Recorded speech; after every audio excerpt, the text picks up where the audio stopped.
ಎಲ್ಲರಿಗೂ ನಮಸ್ತೆ ಸ್ನೇಹಿತರೆ, ನಾನು ನಿಮ್ಮ ಆಕಾಶ್ ಮಂಡಲ್. ಸ್ನೇಹಿತರೆ, ಭದ್ರಾ ಡ್ಯಾಮ್ನಲ್ಲಿ ಎಷ್ಟು ನೀರಿದೆ? ಸೊ ಎಲ್ಲರೂ ಕೂಡ ರೈತರು, ಎಸ್ಪೆಷಲಿ ದಾವಣಗೆರೆ ರೈತರು ಕೇಳಿದಾಗ ಅಥವಾ ನಮ್ಮ ರೈತರು ಕೇಳಿದಾಗ ಭದ್ರಾ ಡ್ಯಾಮ್ನಲ್ಲಿ ಏನು ಉತ್ತರ ಸಿಗುತ್ತೆ ಅಂದರೆ ಏನಿಲ್ಲ ಭದ್ರಾ ಡ್ಯಾಮಿನಲ್ಲಿ ನೀರಿಲ್ಲ ಅಂತ. ಸೊ ಟ್ರೆಂಡ್ ಪ್ರಕಾರನೇ ಇಲ್ಲೂ ಹಾಗೆ ಆಗಿದೆ. ಅದಕ್ಕೋಸ್ಕರ ನಿಮಗೆ ಎಕ್ಸಾಕ್ಟಾಗಿ ಭದ್ರಾ ನದಿಯ ಹಿನ್ನೀರು ಎಷ್ಟಿದೆ ಅಂತ ತೋರಿಸೋಣ ಅಂತ ನಾವಿಲ್ಲಿ ಬೋಟಿಂಗಿಗೆ ಬಂದಿದ್ದೀವಿ. ಭದ್ರಾ ಹಿನ್ನೀರಿನಲ್ಲಿ ಬೋಟಿಂಗಿಗೆ ಬಂದಿದ್ದೀವಿ. ಸೊ ಇಲ್ಲಿ ನಿಮಗೊಂದು ಕ್ಲಿಯರ್ ಆಗಿರುವಂಥ ವ್ಯೂನ ಕೊಡುವ ಉದ್ದೇಶದಿಂದ ಬಂದಿದ್ದೇವೆ. ಸೊ ಇಲ್ಲಿ ನೋಡ್ಬೋದು ನೀವು, ಲಾಸ್ಟ್ ಗೇಟಲ್ಲಂತೂ ಓಪನ್ನೇ ಮಾಡಿದ್ದಾರೆ. ನೀರು ಫಿಲ್ ಆಗಿಲ್ಲ ನೋಡಿ, ಅಲ್ಲಿ ನಿಮಗೆ ಕಾಣಿಸ್ತಾ ಇದೆ ಗೇಟ್ ತುಂಬ ಮೇಲಿರೋವಂಥದ್ದು.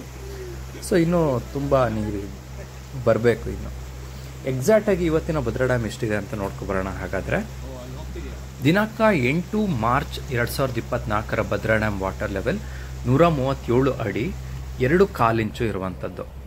ಸೊ ಇನ್ನು ಭದ್ರಾ ಡ್ಯಾಮಿನ ಇನ್ಫ್ಲೋ ಅಥವಾ ಒಳಹರಿವು ವಿಚಾರಕ್ಕೆ ಬರೋದಾದ್ರೆ ಕೇವಲ 87 ಕ್ಯೂಸೆಕ್ ನೀರು, ಔಟ್ಫ್ಲೋ 400 ಕ್ಯೂಸೆಕ್ ನೀರು, ಹತ್ತತ್ರ 400 ಕ್ಯೂಸೆಕ್ ನೀರು ಔಟ್ಫ್ಲೋ ಆಗ್ತಾ ಇದೆ. ರೈಟ್ ಬ್ಯಾಂಕ್ ಚಾನಲಲ್ಲೂ ನೀರನ್ನು ಹೊರಗೆ ಕಳಿಸ್ತಾ ಇಲ್ಲ, ಲೆಫ್ಟ್ ಬ್ಯಾಂಕ್ ಚಾನಲಲ್ಲೂ ನೀರನ್ನು ಹೊರಗೆ ಕಳಿಸ್ತಾ ಇಲ್ಲ. ರಿವರ್ಸ್ ಲೂಸ್ ಬಂದುಬಿಟ್ಟು 300 ಕ್ಯೂಸೆಕ್ ಇರುವಂಥದ್ದು. ಎವಾಪ್ರೇಷನ್ ಆವಿ ಆಗ್ತಿರುವಂಥದ್ದು 99 ಕ್ಯೂಸೆಕ್ ನೀರು ಆವಿ ಆಗ್ತಾ ಇದೆ. ಲಾಸ್ಟ್ ಇಯರು ಈ ಟೈಮ್ನಲ್ಲಿ 166.9 167 ಅಡಿ ಅಂತಲೇ ಅಂದ್ಕೊಳ್ಳಿ, ಇಷ್ಟು ನೀರು ಇತ್ತು. ಸೊ ಈ ಸರಿ ತುಂಬ ಕಡಿಮೆ ಆಗಿರುವಂಥದ್ದು ನಿಮಗೆಲ್ಲ ಗೊತ್ತೇ ಇದೆ. ಸ್ನೇಹಿತರೆ, ಇದು ಒಂದೇ ಬಾರಿ ಅಲ್ಲ, ತುಂಬ ಬಾರಿ ಈ ರೀತಿ ಆಗಿರುವಂಥದ್ದು. ಬಟ್ ನಮಗೆ ಇತ್ತೀಚೆಗೆ ನೋಡೋದಾದರೆ ಈ ವರ್ಷ ಸ್ವಲ್ಪ ಸಮಸ್ಯೆ ಆಗಿದೆ, ಡ್ಯಾಮ್ ತುಂಬಿಲ್ಲ, ಹಾಗಾಗಿ ಸಮಸ್ಯೆ ಅನ್ನಿಸ್ತಾ ಇದೆ. ಸೊ ಈ ಥರ ಪ್ರಾಬ್ಲಮ್ಸ್ ಮುಂಚೆ ಕೂಡ ಆಗಿತ್ತು, ಆವಾಗ ಅವರೆಲ್ಲ ಎಫೆಕ್ಟಿವ್ ಆಗಿ ಫೇಸ್ ಮಾಡಿದ್ದಾರೆ. ಸ್ವಿಚ್ ಆನ್ ಆ್ಯಂಡ್ ಆಫ್ ಅನ್ನುವಂಥ ಒಂದು ಪದ್ಧತಿ ಮೂಲಕ ನೀರನ್ನು ರೈತರಿಗೆ ಕೊಡ್ತಾ ಇದ್ದಾರೆ ಈಗ ಅಟ್ ಪ್ರೆಸೆಂಟ್ ಡ್ಯಾಮ್ನಲ್ಲಿ.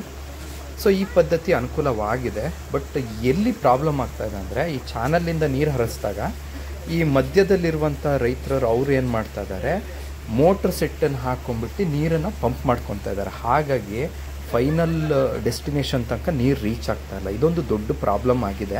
ಇದಕ್ಕೂ ಕೂಡ ತುಂಬ ರೀತಿಯಲ್ಲಿ ಡ್ಯಾಮಿನ ಅಧಿಕಾರಿಗಳು ಕ್ರಮನ ತಗೊತಾ ಇದ್ದಾರೆ, ಫೈನ್ ಹಾಕ್ತಾ ಇದ್ದಾರೆ, ಮೋಟ್ರನ್ನ ಸೀಸ್ ಮಾಡ್ತಾ ಇದ್ದಾರೆ. ಈ ಥರ ತುಂಬ ಪ್ರಯತ್ನಗಳನ್ನು ಮಾಡ್ತಾ ಇದ್ದಾರೆ. ಬಟ್ ಸ್ಟಿಲ್ ವಿಫಲ ಆಗುತ್ತೆ, ಕೂಡ ಮಾಡ್ತಾರೆ. ಸೊ ಈ ವರ್ಷ ಮಳೆ ಚೆನ್ನಾಗಾಗಲಿ ಅಂತ ನಾವೆಲ್ಲರೂ ಬೇಡ್ಕೊಳ್ಳೋಣ. ಮಳೆ ಚೆನ್ನಾಗಾದರೆ ಮುಂದಿನ ವರ್ಷ ಯಾವುದೇ ರೀತಿ ಪ್ರಾಬ್ಲಮ್ ಇರೋಲ್ಲ. ಡ್ಯಾಮ್ ತುಂಬೋದಕ್ಕೂ ಕೂಡ ತುಂಬ ಕಷ್ಟ ಆಗುತ್ತೆ, ಯಾಕಂದರೆ ಆಲ್ರೆಡಿ ತುಂಬ ಕೆಳಗೆ ಹೋಗಿರೋದ್ರಿಂದ ಡ್ಯಾಮು ನೀರು ತುಂಬೋದಕ್ಕೆ ತುಂಬ ಕಷ್ಟ ಇದೆ. ಚೆನ್ನಾಗಿ ಮಳೆ ಆದರೂ, ಆ್ಯಾವ್ರೇಜಾಗಿ ಮಳೆ ಆದರೂ ಕೂಡ ಸ್ವಲ್ಪ ಕಷ್ಟ ಆಗುವಂಥ ಚಾನ್ಸಸ್ ಇದೆ. ಇದು ಇವತ್ತಿನ ಮಾಹಿತಿ. ಇದೇ ರೀತಿಯ ಮಾಹಿತಿಗಾಗಿ ನಮ್ಮ ಚಾನಲ್ನ ಸಬ್ಸ್ಕ್ರೈಬ್ ಮಾಡಿ. ಧನ್ಯವಾದಗಳು.